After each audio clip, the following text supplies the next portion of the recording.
Well, good morning, everybody, or good afternoon, wherever you are, and welcome to Bris Golf Live. I am your host, Michael Brisbane.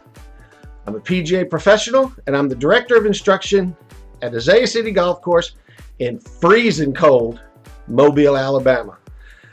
Yes, that nor'easter that blew through the country has hit the Gulf Coast. We were at 59 degrees yesterday, people playing golf in shorts, and now we're at 25 degrees. And there's nobody playing golf in the whole state of Alabama.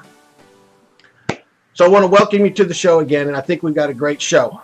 We're going to start off today with a new episode of Don't Be That Guy. It's going to be a great one, some golf shop humor. And then I'm going to talk about taking a golf trip, and specifically taking a solo golf trip, and about my first ever solo golf trip to Whistling Straits. So if you haven't done so, please hit that subscribe button. Okay, ring the notification bell, and let me fire up this intro, and let's get started.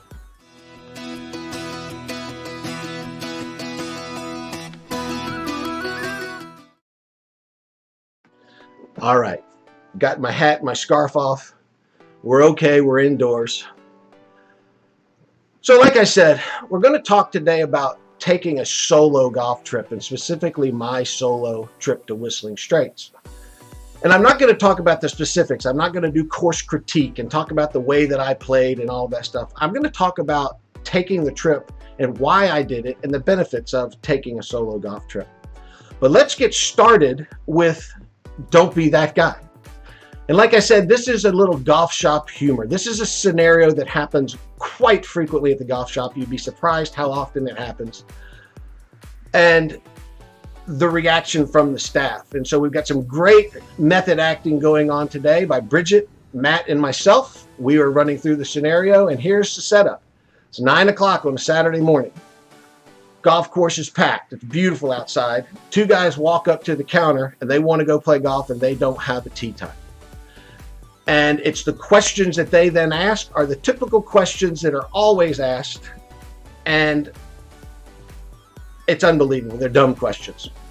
So we're going to run through the scenario twice. The first time, Bridget is going to act just like she always does in the golf shop with great customer service. She's going to be very polite and tell the guys no, they can't play. She's going to refuse all of their questions and be very polite. The second time we run through the scenario, she's going to say what she really wants to say. Now, she's not saying exactly what I would want to say. Again, I would want to be calling these guys a bunch of dumbasses. But this is it. So let's run through Don't Be That Guy and see what you think.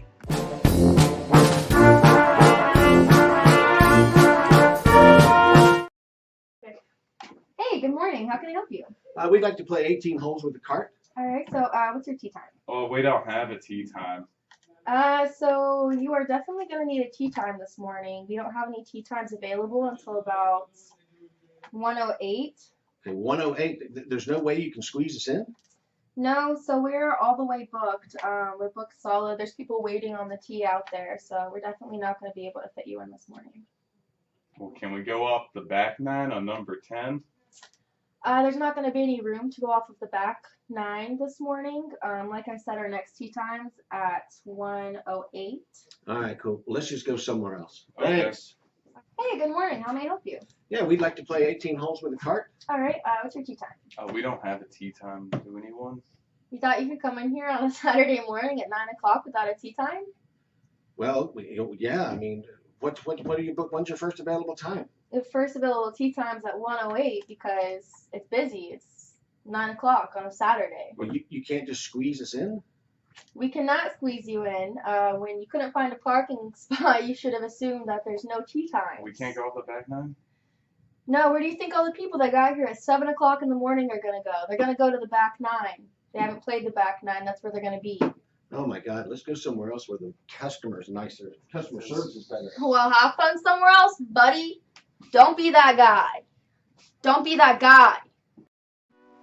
All right. Great job, Bridget. And like I said, she didn't say everything that I would want to say. It's amazing they all ask that same question. When they ask that question, if you can't squeeze us in, when I ask that question, my response always wanted to be, which one of these groups out here that have made a tee time do you want me to piss off by squeezing you in? And then when they ask about going to the back nine, why does everybody think that the back nine, there's never anybody out there, that you can just go over and go to the back nine and play golf? Again, who do you want me to piss off? So don't be that guy. If you're going to go play golf, call the golf course, see if you can get a tee time, see if they're available, see if they've got opening spots. You never know. They could be closed for maintenance. They could have a tournament that day or an outing. Always call the golf shop and don't be that guy. All right. So let's talk about this solo golf travel and why I eventually did it. I had done some golf travel, but all of my golf travel had been with business. I had, in 2001, I spent 2 months in Thailand, and I was teaching at Korean Golf Academy. Now, I went over there by myself, which was frightening because I had never been out of the country like that before. But once I got there, I was with the group, and they handled all the logistics of everything. So I was really not on golf travel by myself. I was working. Then later on in my career, I had been at Spring Hill Golf Course, and I had started teaching a guy that was on the golf team, Juan Marquine. And Juan was from Uruguay. And I taught Juan for several years, and we became buddies. And I always told him, if you ever get back to Uruguay and you're in the golf business, because he was talking about getting in the business, stay in touch. We can do things. So lo and behold, Juan started teaching golf, and he brought me down to Uruguay to teach with him. I can't remember, it was like 6 or 7 times I went down there from 2012 to 2014. I can't remember the exact number of times, but I traveled. And again, traveling by myself. But once I got to Uruguay, I was with Juan. Juan handled everything. It was great because I don't speak Spanish. And so, Juan took care of all of the stuff. But all of that travel right there really, it spurred into me that, hey, I want to go some places. And the big place that I wanted to go, and I always wanted to go, was to Ireland. I have family from Ireland. A lot of my heritage is from Ireland. I wanted to go see that, but I also wanted to play some golf. And trying to get a group of people together to go someplace like that is difficult. Especially, going with the people that you want to go with, and not just a random 3 other guys or 7 other guys, however big a group you want. And, it would have been, I would love to travel with my brother, some of the golf pros that I know, but man, everybody's busy. And getting people to get off at that, at the same time is ridiculous. So I always had it in my head that if I was ever going to go to Ireland, I was going to have to go by myself. And again, the way I wanted to travel was I wanted to play golf, but I also wanted to sightsee. I wanted to do things that weren't involved with golf. And so taking somebody else with me, they wouldn't have wanted to do the same things. So here we come to my trip to Whistling Straits. It was in 2014. And I had, at that time in my life, I was in no relationship. I had just come off of a hot summer of teaching golf. It was brutal that summer.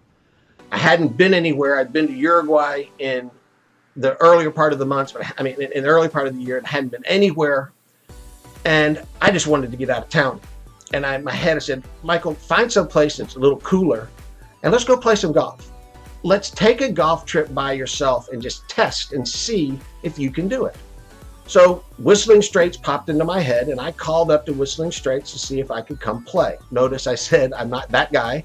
I called up to Whistling Straits and found out what the deal was. And luckily for me, they had great PGA rates, because if I didn't get the PGA rates, I probably wouldn't have gone. If you've ever looked at Whistling Straits, it's fairly expensive.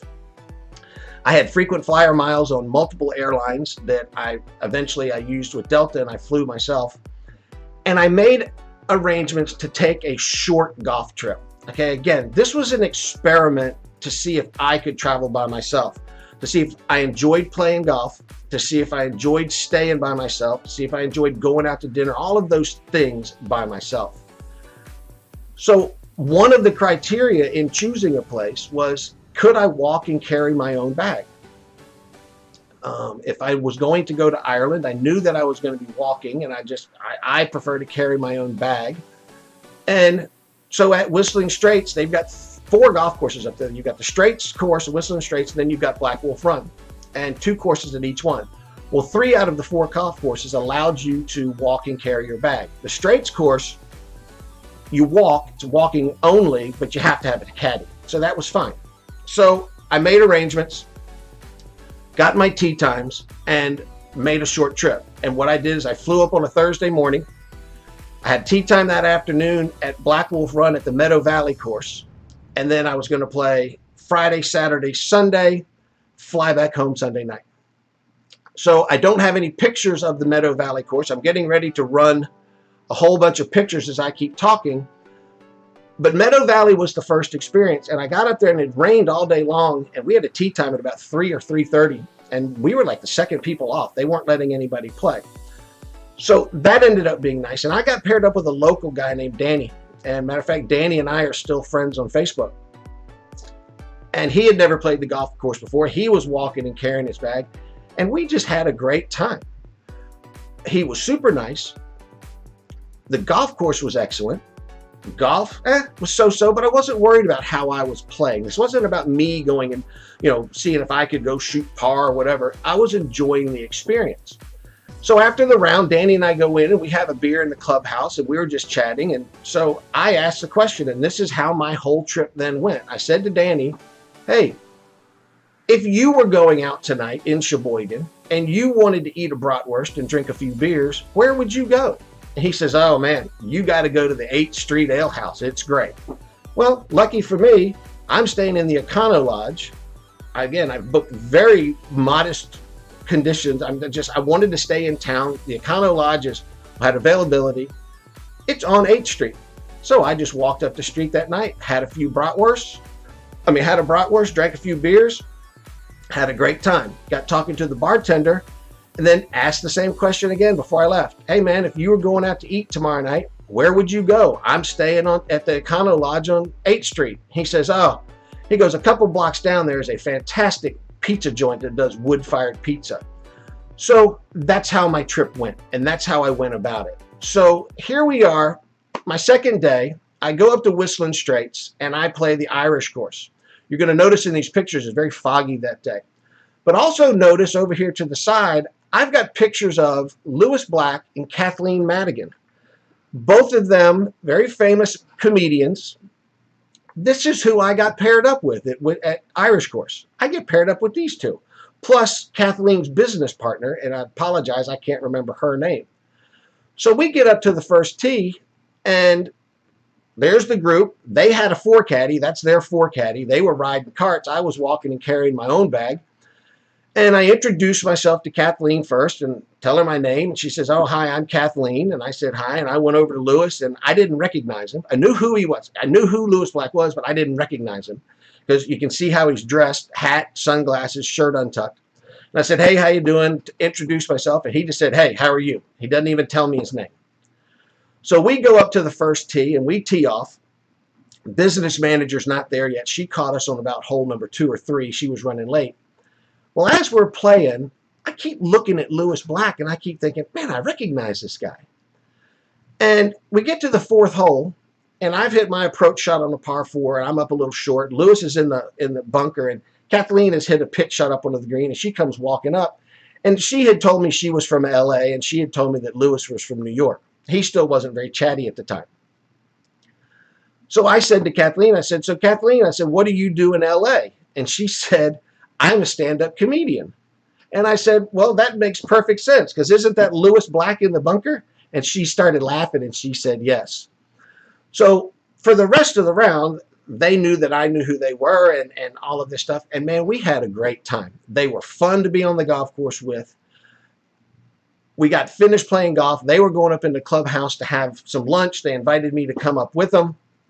I said, I'll come up and drink a beer. I'm not going to eat. I said, there's a pizza joint back in Sheboygan that I want to eat, where I want to eat. But I sat up there, and then there was another incident I don't want to go through, but Lewis Black really became Lewis Black at the table. It was hysterical. So, fantastic time. I would have never, ever been paired up with Lewis Black and Kathleen Madigan had I gone on a trip with my buddies. So, here's a positive. I've just met some new people, had a great time. As a matter of fact, they asked me, so this was Friday, they said, are you playing golf tomorrow? And I said, yeah, I'm playing the Straits course. And they said, well, we are too. They said, do you want to play with us again? And I asked what their tee time was, and they weren't teeing off till about 2:30 in the afternoon. And I said, nah, I said, I've got a tee time about 9:30. I'll play about 9:30. And then they said, well, what about Sunday? Are you playing Sunday? And I said, yeah, I'm playing the river course over at Black Wolf Run. And they said, we are too. Do you want to play with us over there? And that afternoon I was flying out, and their tee time, I would have never made my flight. So I couldn't play with them again. But man, it was really nice that they asked me. So the next day I go over and I play the Straits course. And here you see us at the Straits. I get paired up with these three guys. It's a father and a son, and then the guy with the lighter colored hat, he was from St. Louis. Excuse me. He and I shared a caddy, and again, had a wonderful, wonderful day. It's a terrific golf course. As y'all know, it's held the PGA Championship and the Ryder Cup. There were some things about the golf course I didn't like, but again, I'm not going to talk about that. I just want to talk about the experience. And when you get in these situations, and I had a little situation with my caddy, is my caddy was treating me like I was a 95 shooter. I know some of you that have watched me play golf say, hey, you're not far off. But this was years ago. Look, I didn't have any gray hair at the time. He was treating me like I was a 95 shooter. And after about the fourth hole, I mean, where he's telling me to hit tee shots, I'm going, well, why didn't I hit it up here? I finally looked at him and said, hey, man, I told you I'm a golf professional. Don't treat me like this. From then on, awesome. Okay. He was telling me where to hit it. I ended up having a really good round of golf. I broke 80. I know that. But just fantastic experience. So in this experience, the guy from St. Louis, and I'm sorry, I can't remember his name, we were going to touch base because he was a member of Bell Reeve, and he was like, man, you should come up and play sometime. And we touched base, but it just never worked out. But a really, really nice experience, and playing a golf course that I would never really play. And again, it wasn't all about the golf. It was about the experience. It was about the travel. It was about playing with other people. So before we finished the round, the caddy who had been there all summer long, I said, hey, man, you stay around Sheboygan? He said, told me where he was. I said, where's a good place to go eat? He said, have you tried this chicken wing place? This guy travels around and gets in competitions and wins all these awards for his chicken wings. And so my first response was, I'm in. So finish playing golf, go back to the hotel, shower up, do all that stuff, and just get out and walk around town. When it's ready to go eat, I go to the wing place. At the wing place, I get finished up, and it was early afternoon, a little bit late afternoon. I knew I was going to want to eat again. I said to the guy at the bar there where I was eating wings. I said, hey, where's a good place to get a brat? I went to the 8th Street Ale House yesterday. He goes, this place directly across the street, so-and-so. So later on that evening, I went over there, had some more food. Fantastic time. So I finish up my trip at Black Wolf Run, the river course. And over at Black Wolf Run, they had actually hosted the U.S. Women's Open. I don't remember the dates, but they had used 9 holes of Meadow Valley and then 9 holes of Black Wolf Run. And Black Wolf Run was actually my favorite of all 4 golf courses that we played. I felt that it was the most natural. Pete Dye did a great job of fitting it into the natural topography, and I really, really enjoyed the river course. Paired up with some other people. One guy had a caddy, so he and I were walking. I was walking and carrying my bag again. He and I walked together and talked. Super nice guy. That's him right there. And just had a great time. So finish up playing, get back in the rental car, back to the airport, fly back home to Mobile.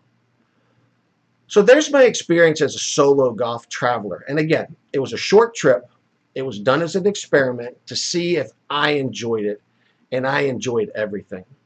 And one of the things that I really enjoyed was that you weren't set to any schedule except for your tee time.